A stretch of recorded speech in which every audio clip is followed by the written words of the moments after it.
I don't know. What do you think about it all?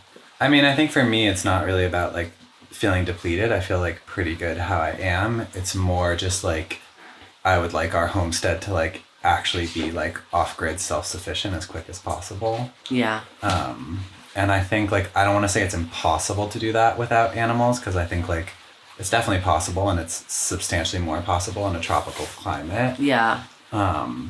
It's just like when I look at the timeline, it feels like it'll take like 15 to 20 years to get there without animals. Yeah. And I think like with like if we have chickens and like if I get into hunting and fishing and stuff like that, we're like 2 years away. Hey, what is going on, guys? So today we're going to be responding to Wild We Roam, who is apparently no longer vegan. This type of video where I respond formally in a video to an ex-vegan is something I haven't seriously done in a while. Responding to these types of ex-vegan videos in a formal way is something I started doing when I first started on YouTube, but then over time I just got more interested in other types of content, especially because a lot of these videos are just so similar. And the journey has just begun. And going through the journey. And his journey had a lot to do with my journey, because obviously This is just my own personal journey. So Wild We Roam released a video titled No Longer Vegan, and I skim watched it and thought some of the reasoning for deciding to start violating animal rights again was super interesting to hear. Let's get into it. I think it's time that we make like a really big change. And that change is that I don't want to be vegan anymore. And it's really weird because I've been vegan for almost a decade. I've just been doing so much thinking, and I've been craving animal products so much for honestly the last 10 months. That's like how hard of a decision this has been for me to make this change, because I just thought I was gonna be vegan forever. And then I just kept getting this like cravings for eggs or cravings for chicken or cravings for steak. And I don't know if it's because I'm postpartum and I've just like nursing my son so much, or growing the baby, or now also being more connected to farmers, or having our own land and wanting to live as closely to the land as we can and be fully self-sufficient. But all of these different factors together, I think it's like finally time. So this is interesting. So far, the reason given for going back to eating animals is that she feels she has been craving animal products. She didn't bother to get any blood work done or see if her current diet is lacking in anything.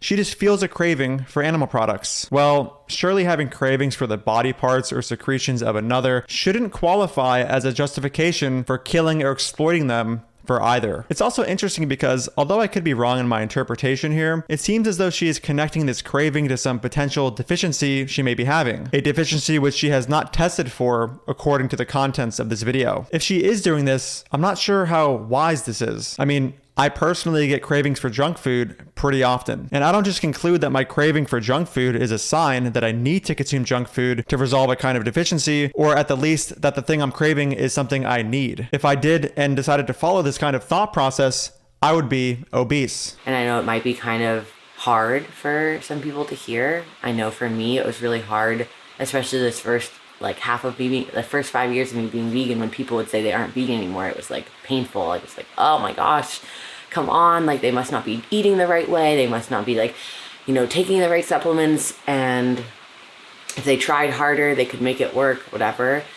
And then the last 5 years I've really like let go of all of that. I'm like, everybody should just do what they want to do. Everybody's different and life is complicated and everyone's doing the best they can, so like, who am I to judge how people are eating? You know, this sentiment can sound very nice rhetorically, but after a little unpacking, what she's saying and the logical extension of it can sound quite scary. People are different, so they can do whatever they want in regard to diet. Really? If somebody craves veal and they feel they need veal in the way that you need eggs, is it justified for them to purchase and consume veal? And what if this feeling extends to them feeling like they need to only consume veal? Is it justified for them to just solely purchase veal? How far does this go? What if they crave dog meat or human meat? When you say things like people are different so they should be able to do what they want to do, you're just giving a pass for people to eat whoever they want under certain circumstances. And presumably, to her, one of these circumstances is similar to hers. For example, simply craving a particular food. If somebody feels a craving for humans, should we allow them to farm humans? Of course not. I get the whole who am I to judge thing and how it could make you sound so tolerant of others, but if somebody's individual lifestyle involves violating the rights of others because they crave them, of course you should have the right to judge them. This seems totally uncontroversial to me. But I think this like morality that in this mindset that I've had around food has like made me be judging honestly myself as I started craving all these different foods. And that's been a very weird journey for me. We're 3 minutes and 15 seconds into the video and we have a journey. Very exciting stuff here, guys. Is a journey. Journey.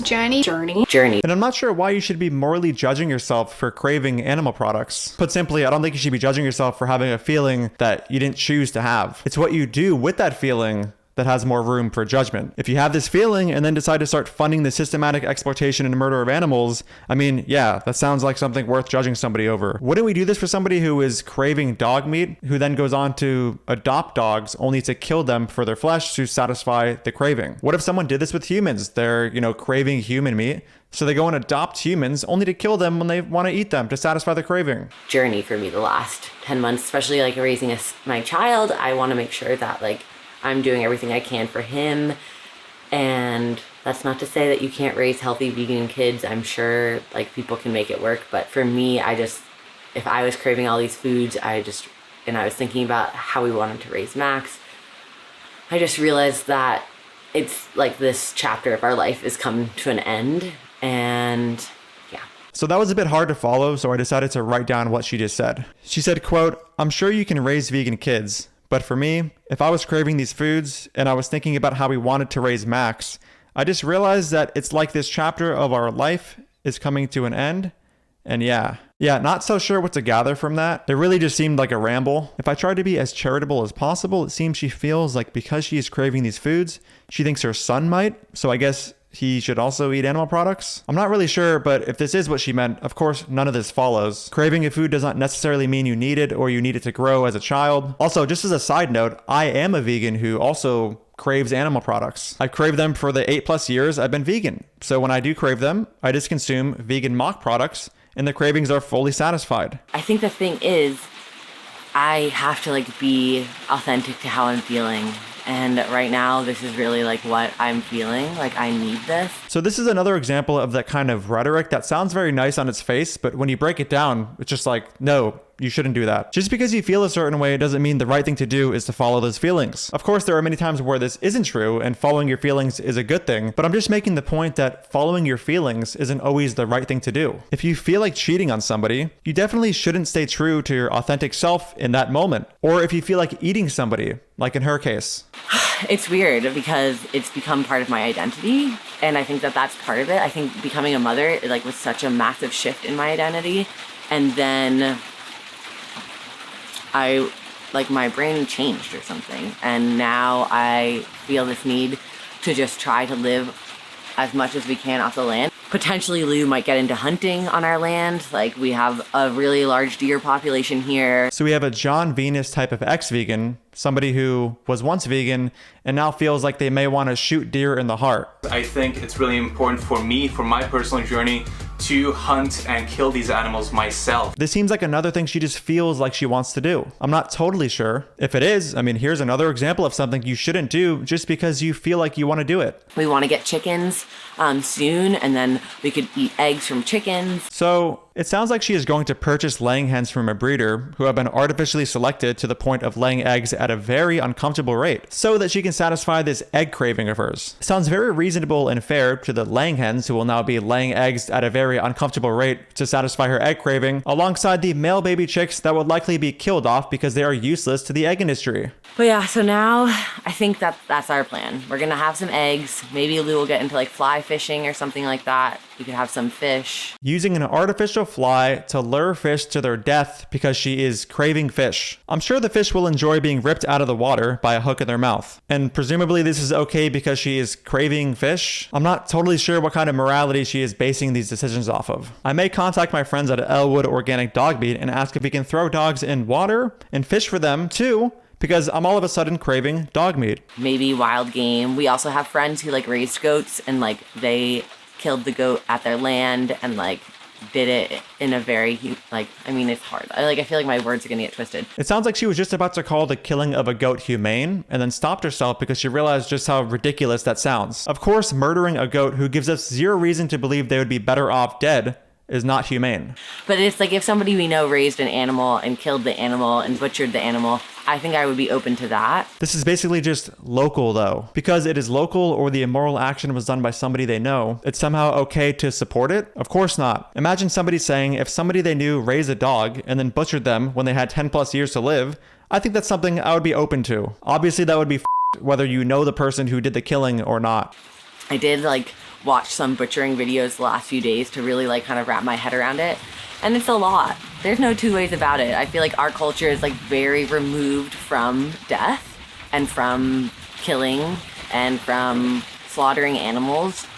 But most people just can go to the grocery store and eat that food. But I think that they would be very confronted if they saw a video of butchering. And I'm like, if I'm going to eat an animal, I would like to be able to witness its death and make that a very sacred experience. So here we have the romanticizing of literally just murdering an animal to eat them. There was nothing sacred about this. Imagine if an animal could understand what we're saying and while they're, suffering and upside down and bleeding out because there was a knife slashed across their throat, we're like, bro, dude, don't worry, it's all good, man. It's this is sacred or something. This is just another way to make a clearly messed up act look good. But yeah, so for right now, I think that's our plan, is just to get chickens so that we can have some eggs, potentially raise chickens to eat chickens, potentially hunt. There's turkey and deer up here, maybe fishing. And then down the road, I'm kind of open to how it all evolves. So because she is craving animal products, this has all led to the potential of her buying laying hens from a breeder, purchasing broiler chickens from a breeder to raise and kill for chicken, and potentially murdering the local deer and ripping fish out of their habitat to kill and eat. All sounds very sacred.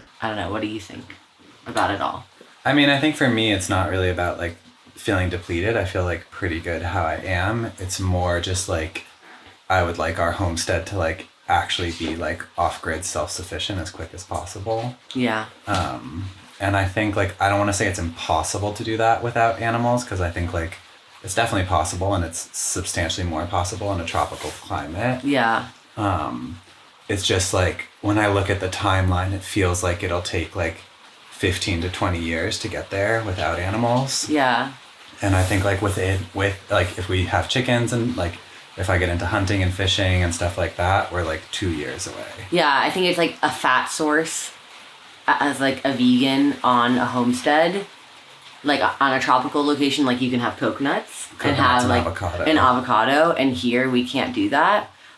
We were thinking maybe we would build this massive winter greenhouse, and it's maybe we will down the road, because that would be really special to still get to eat avocado, but it's just so long down the road. Okay, hold on. So while they're both sitting down with their dog, this guy, who I believe is her husband, says he feels perfectly fine on a plant-based diet. He just wants their homestead to feel self-sufficient sooner, and it would be hard to have a plant-based fat source where they live if they're going to only obtain these fat sources on their homestead. Well, clearly they're getting their plant-based fat source from somewhere other than their homestead right now. Why not just continue doing that rather than start murdering deer, fish, chicken, and potentially exploiting laying hens for their eggs for fat? I mean, especially with the potential chickens they want to exploit and kill for their eggs and flesh, you're going to have to purchase feed for them too. Why not just purchase plant-based fat sources for yourself instead, so you don't have to pay for the chicken's food on top of having to murder deer and fish for fat? I get that they want their homestead to be self-sufficient, but at what cost? Would you rather your homestead be self-sufficient with the help of animals you exploit and murder, or partially self-sufficient where you also obtain your plant-based fat sources from off your homestead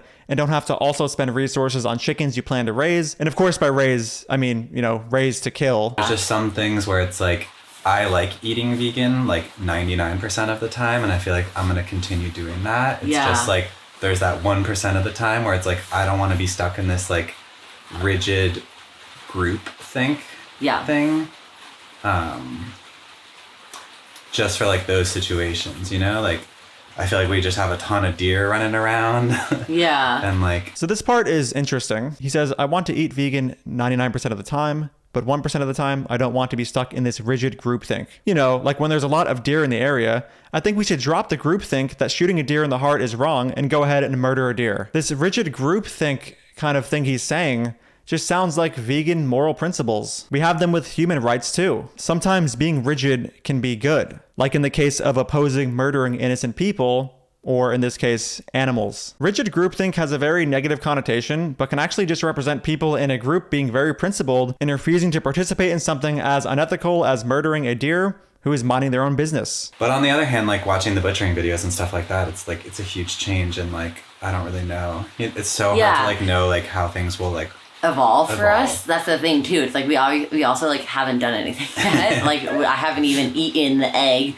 to see if like, oh, I feel better, oh, I feel worse, oh, like I don't like this. Like we haven't had a chicken that we raised on our land and been like, okay, it's time to eat our chicken. Can I emotionally even do that? But I think it's more just like the space to explore and the space to like see what our land, how we can live off our land. Yeah, I think it's like, I enjoy the idea of like not being like stuck in a box. You know, like I think veganism served us incredibly well. Yeah. Like in terms of like just learning about all sorts of different stuff, and I don't want to like throw that all out. I enjoy the idea of not being stuck in a box. Well, if you have moral principles which you consistently adhere to, I mean, are you not in a box when it comes to human rights? Why is this "I don't want to be in a box" reasoning so often used by ex-vegans? Imagine somebody saying this, but with humans or dogs, who goes on to do some crazy atrocity like serial killing or adopting and killing dogs for food. You know, they were previously in a box of morality where these actions are wrong, and they're like, you know, I don't want to be in such a box. I'm gonna explore and do some sort of terrible thing. Surely we would be like, dude, stay in the box. Don't kill humans and dogs. And we've also done this for a decade. And it feels like the right time, especially with our son growing, to like create a new story for our family. So this part just translates to, we've practiced not commodifying and exploiting animals for a decade, so now we feel it's time to no longer do that, especially with our son growing. Even though I said at the beginning of the video, I have no reason to believe that children need to consume animal products to grow adequately. Amazing. Anyway, guys, that is the end of the video. Let me know what you thought below. I don't know if I'll be doing a video like this again anytime soon. I just figured I'd do this one because I found the reasoning very interesting. If you support my work and want to get early access to it, you can click the link in the pinned comment and support me on Patreon, which also comes with one-on-one messaging access with me. If you don't know, I do have a book going over most, if not all, of the anti-vegan arguments you can hear online. You can also support the channel by buying vegan merch or vegan protein powder. All links for all of this will be in the pinned comment. Thank you guys so much for watching, and I'll see you in the next video. Dude. Fuck off, I don't want anything to do with you. Don't ever speak to me again. You're a fucking piece of shit. Even vegans don't get your weird, stupid wannabe sense of irony here. Who is your audience? Nobody gets these dumb jokes. Dude.